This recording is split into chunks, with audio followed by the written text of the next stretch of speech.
armors come in many different types, but which one is the correct one for your purpose? Hello everybody, my name's Cara on Fire and welcome to a Dune Awakening video. Today we're going to discuss this topic and I'll show you which armors you should be using. We're going to be using the steel tier of armor to show this off today, and let's have a look at our types. First of all, we have the stillsuit, then we have the scout, and then we have the heavy type of armor. Each of these does different things and are good in certain different areas.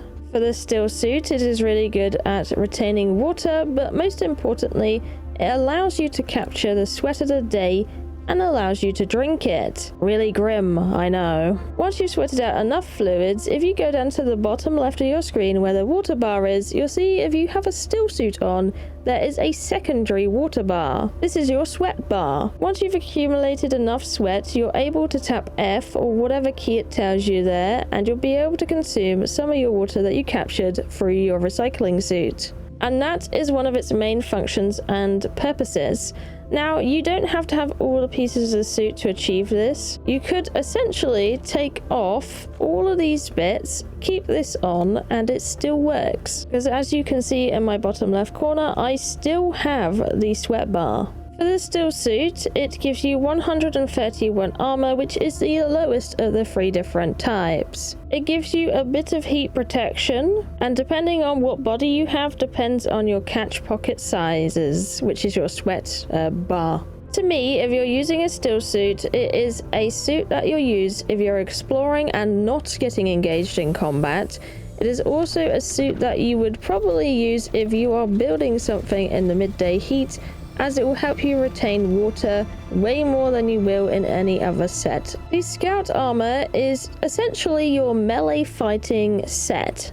It provides 279 armor, and you'll notice a very special perk on this set, which is blade mitigation, meaning you have resistance to blades. It does provide a bit of heat protection, which is also nice, meaning it's pretty decent if you want to build in one of these. If you're annoyed by the melee people, this is what you would use to negate the blade damage.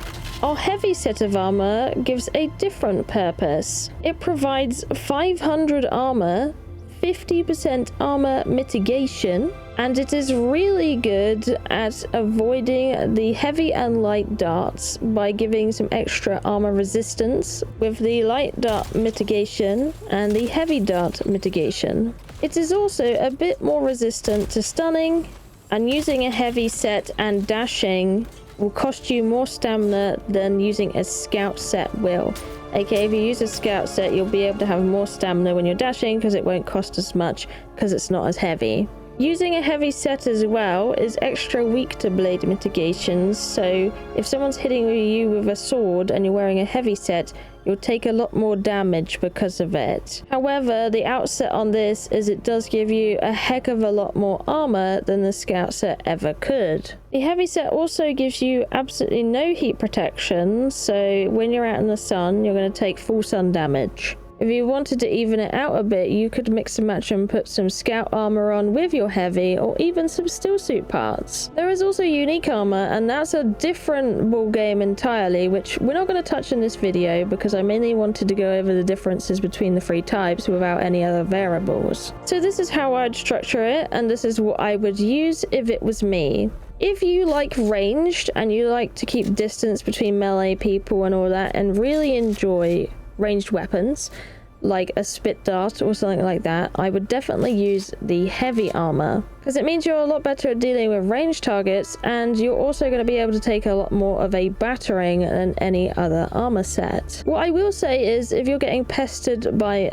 melee people, you could also try a weapon that helps get rid of that and stops that being a problem. A drill shot is one of those, as you can burst shields with a drill shot. You could also try a disruptor SMG, which is like your early game way of popping shields. It does use a lot of bullets, but if you continue to fire at it, it will actually burst their shield. If you like using swords and you like getting in the line of fire a lot more, I would consider using the scout because you're going to be one-on-one with enemies that are up close to you and personal, like melee fighters. You're going to need to be able to pack a lot more punches that way. However, because you're a melee person, you're also actually going to be getting a lot more fire rate, as you'll have to run into battles instead of standing behind like the lines or anything like that. And if you're not using any stunning abilities or anything like that, you actually might want to consider using a mix of scout and heavy.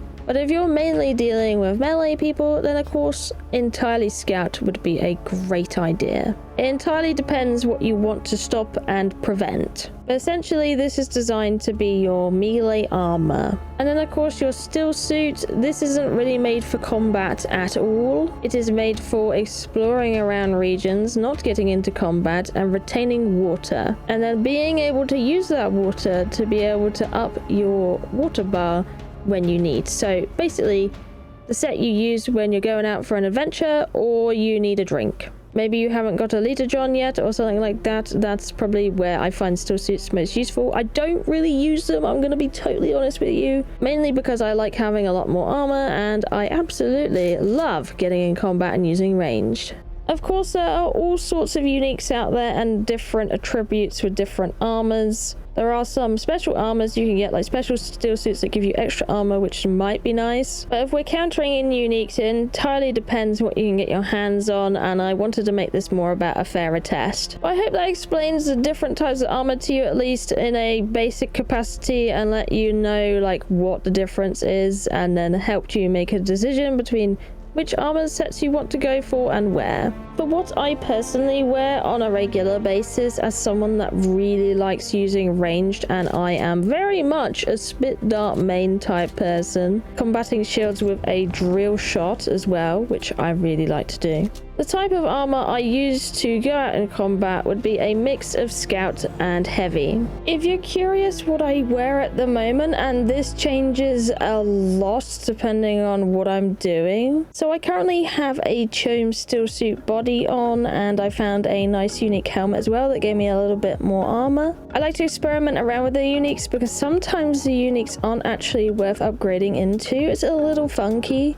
The other bit of gear I wear, and this is probably my very regular set I wear at the moment, is the Executioner helmet, which I'm trying out. Has some really nice armor value, has 350 armor currently, which is really nice. And then I got the Idaho's Charge, which is 291 armor. This is a light set of armor for the chest at the moment that I'm wearing, which gives me a little bit more blade mitigation. I was having some trouble with the melee guys out in the DD, so I was like, oh, I'll try this Idaho's for a bit. I have the Chome Heavy Greaves that have 300 armor, which is nice. So there's another heavy piece of armor that's on the set. Doesn't give any heat protection though, which is, oh dearie me. I have the Yui's Reaper gloves I was trying out. This apparently prevents any additional dew escaping from harvesting, and this is a light set of armor. It means you get more dew reaper yield, which is always nice. And then I found the Tabir Soft Step boots, which are decent. And you'll be able to see the main reason I got these light boots on is because it reduces your worm threat. So that's been really nice. So if I'm honest with you, I could probably do with changing out the Idaho's Charge and finding something else. But it's mainly just testing what the perks are doing and if they're actually doing anything or making any difference. See, with the Idaho's Charge, it says it optimizes the flow of energy for your battery pack and suspense belt, but I haven't really noticed that much difference. And I have a few more sets I could try in here. I even got an upgrade for the stillsuit that I have, which would give more armor if I make it. There's also this desert garb I could try. I don't think it's going to be any more different than the Idaho's Charge though. Or this pincushion armor, that could be nice. It's a light set that gives you heavy and light dart mitigation. I might actually wear this one. It sounds pretty decent compared to my other scout chest. I haven't really found any heavy suits yet by the looks of it, so that is something I'll be looking for. But yeah, I mainly like to experiment, so that's why I'm wearing those kind of things and why. But yeah, that is my video on different armor sets. I hope you found it helpful and I hope it explained a few things. If you have any questions or anything, put them in the comments down below and I'll try my best to answer them to the best of my abilities. But hopefully that made sense. Thank you for watching. I love you and I'll see you in the next one. Bye bye.